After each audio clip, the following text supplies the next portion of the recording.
Hello students, आज हम शिक्षा निदेशालय की तरफ से दी जाने वाली वर्कशीट नंबर 11 को करेंगे, जो कि है कक्षा 10 से और विषय है हिंदी। इसमें एक पैराग्राफ दिया गया है जो कि कहाँ से लिया गया है, बाल गोविंद भगत पाठ से लिया गया है, जो कि क्षितिज भाग 2 का एक पाठ है। और इसके लेखक कौन है, राम वृक्ष बेनीपुरी। ठीक है, तो अब हम इस पैराग्राफ को पढ़ेंगे और इसे समझेंगे। इससे पहले स्टूडेंट पैराग्राफ स्टार्ट करें, आप मेरा चैनल प्लीज़ लाइक कीजिए, सब्सक्राइब कीजिए और अपने दोस्तों के साथ शेयर कीजिए। अब हम इस पैराग्राफ को समझने की कोशिश करते हैं। निम्नलिखित अंश को ध्यानपूर्वक पढ़कर पूछे गए प्रश्नों के उत्तर लिखिए। क्षितिज भाग 2 का दूसरा पाठ है बाल गोविंद भगत।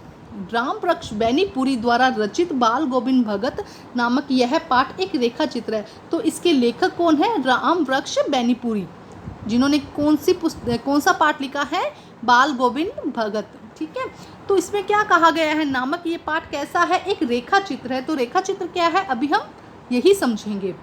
रेखा चित्र गद्य साहित्य की एक विधा है जिसमें शब्दों के माध्यम से कोई चित्र आपके सामने प्रस्तुत किया जाता है और आपके सम्मुख एक जीवंत चित्र दृश्य उपस्थित हो जाता है।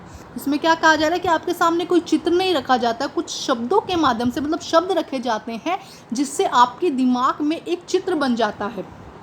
आपके सामने आपके दिमाग में क्या होता है, एक जीवंत चित्र बन जाता है, एक दृश्य बन जाता है। जैसे यदि कहा जाए कि एक व्यक्ति घुटने तक धोती पहनते हुए, गोल गोल चश्मा लगाए, हाथ में लाठी लिए, तेज कदमों से चलता हुआ स्वाधीनता आंदोलन की अगुवाई कर रहे थे, तो ये सब सुनकर आपको किसका दृश्य आपके दिमाग में आया है, महात्मा गांधी जी का। इसका आया है महात्मा गांधी जी का। तो आपके सामने एक चित्र साकार हो जाता है महात्मा गांधी जी का। हमें महात्मा गांधी जी की चित्र नहीं दिखाया गया, लेकिन जो जो उनके बारे में बताया गया कि एक व्यक्ति घुटने तक धोती पहनता है, गोल चश्मा लगाता है, हाथ में लाठी लिए, तेज कदमों से स्वाधीनता आंदोलन का अगुवाई कर रहे थे, तो ये सुनकर हमारे दिमाग में किसका चित्र आया, महात्मा गांधी जी का। इसी तरह आगे देखते हैं। इसी प्रकार यदि कहा जाए दूर दूर तक फैली हुई रेत, कोई पेड़ पौधा नहीं सिवाय कुछ कंटीली झाड़ियों के, ये सुनकर आपके दिमाग में क्या विचार आ रहा है, किसका चित्र आ रहा है, तो आपके मस्तिष्क में रेगिस्तान का दृश्य साकार हो जाता है। आपको रेगिस्तान नहीं दिखाया गया है, लेकिन ये बातें सुनकर, ये शब्द सुनकर, दूर दूर तक फैली रेत, कोई पेड़ नहीं सिवाय कुछ कंटीली झाड़ियों के, ये सुनकर आपके मस्तिष्क में किसका विचार आया, किसका चित्र आया, रेगिस्तान का। तो इसे हम शब्द चित्र कहते हैं। तो इसे शब्द चित्र भी कहा जाता है, अर्थात शब्दों के माध्यम से किसी व्यक्ति, दृश्य, घटना का वर्णन जिससे आपके मस्तिष्क में वो जीवंत साकार लगे, उसे रेखा चित्र या शब्द चित्र कहते हैं। एक बार फिर समझाती हूँ मैं इसे। शब्दों के माध्यम से, यहाँ चित्र नहीं दिखाया गया है, इस बात को ध्यान रखिएगा। शब्दों के माध्यम से किसी व्यक्ति, दृश्य, घटना का वर्णन जिसके आपके मस्तिष्क में वो जीवंत साकार लगे, मतलब आपके मस्तिष्क में वो दृश्य बन जाए एकदम ना, उसे हम क्या कहते हैं, रेखा चित्र या शब्द चित्र कहा जाता है। अब आगे देखते हैं कि आगे पैराग्राफ में क्या दिया गया है। बाल गोविंद भगत रेखा चित्र के माध्यम से बेनीपुरी जी के एक विलक्षण व्यक्तित्व की सजीव वर्णन किया जाता है, जो मानवीयता, लोक संस्कृति और सामूहिक चेतना का प्रतीक हैं। ये उनकी विशेषताएं बताई गई है। वे गृहस्थ हैं, किसान है, सन्यासी न होते हुए भी सन्यासी है, क्योंकि लोभ, लालच, स्वार्थ से रहित सच्चे इंसान हैं। ठीक है, ये किसके बारे में बताया जा रहा है, बाल गोविंद भगत रेखा चित्र के माध्यम से बेनीपुरी जी के बारे में। किसके बारे में बता रहे हैं, बेनीपुरी जी के माध्यम से, कि सामाजिक रूढ़ियों, कुरीतियों, आडंबरों और पाखंड पर प्रहार करते थे। वो क्या करते थे, सामाजिक रूढ़ियाँ जितनी भी है, रूढ़ियाँ, उन आडंबरों और पाखंड पर क्या करते थे, प्रहार करते थे। अब हम इसके क्वेश्चन आंसर करते हैं स्टूडेंट्स। देखिए, सबसे पहले फर्स्ट क्वेश्चन क्या है, रेखा चित्र किसे कहा जाता है। तो आपकी बुक में एकदम साफ साफ शब्दों में लिखा गया है कि शब्दों के माध्यम से किसी व्यक्ति, दृश्य, घटना का वर्णन जिससे आपके मस्तिष्क में वो जीवंत या साकार लगे, उसे हम रेखा चित्र या शब्द चित्र भी कहते हैं।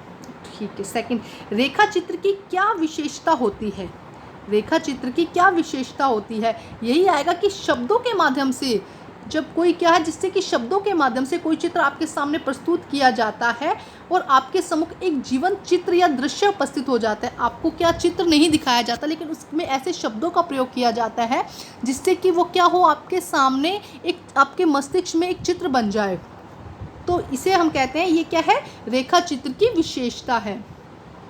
नेक्स्ट क्या है, दूसरे पैराग्राफ के आधार पर बाल गोविंद भगत के बारे में आप क्या कहना चाहेंगे। दूसरे पैरा के आधार पर आप बाल गोविंद भगत के बारे में क्या कहना चाहेंगे। तो ये पूरा का पूरा आपको इसके बारे में लिख देना है, ठीक है, कि बाल गोविंद भगत में वो क्या कहना चाहते हैं, कि सामाजिक रूढ़ियों, कुरीतियों और आडंबरों के बारे में पाखंड पर प्रहार करते हैं, ठीक है। उन्होंने क्या बताया, मानवता, लोक संस्कृति और सामूहिक चेतना का प्रतीक है। इसमें उन्होंने क्या बताया है, बाल गोविंद भगत रेखा चित्र के माध्यम से बेनीपुरी जी के एक विलक्षण व्यक्तित्व का सजीव वर्णन किया है, जो मानवीयता, लोक संस्कृति, सामूहिक चेतना का प्रतीक है, ठीक है। और ये पूरा पैराग्राफ इसके अंदर आ जाएगा दूसरे पैराग्राफ के अकॉर्डिंग, ठीक है। नेक्स्ट वो क्या कहता है, गतिविधि, अपने संस्मरण के आधार पर आप किसी व्यक्ति, दृश्य, घटना का वर्णन अपने शब्दों में कीजिए। तो ये आप खुद कीजिएगा कि कोई भी एक घटना या कुछ भी एक ऐसे व्यक्ति, उसे अपने शब्दों के आधार पर बताइएगा। अपने संस्मरण के आधार पर किसी व्यक्ति, दृश्य, घटना का वर्णन अपने शब्दों में करना है। आपको वो वर्णन, जो भी घटना हो उसका जो वर्णन है वो अपने शब्दों में करना है। कोई भी जो भी आपके जीवन में घटना घटित हुई हो, या किसी व्यक्ति का, या किसी कोई दृश्य आपने देखा हो, उसका जो भी वर्णन करना है अपने शब्दों में आप कीजिएगा। तो स्टूडेंट, इसके साथ हमारी वर्कशीट कंप्लीट होती है।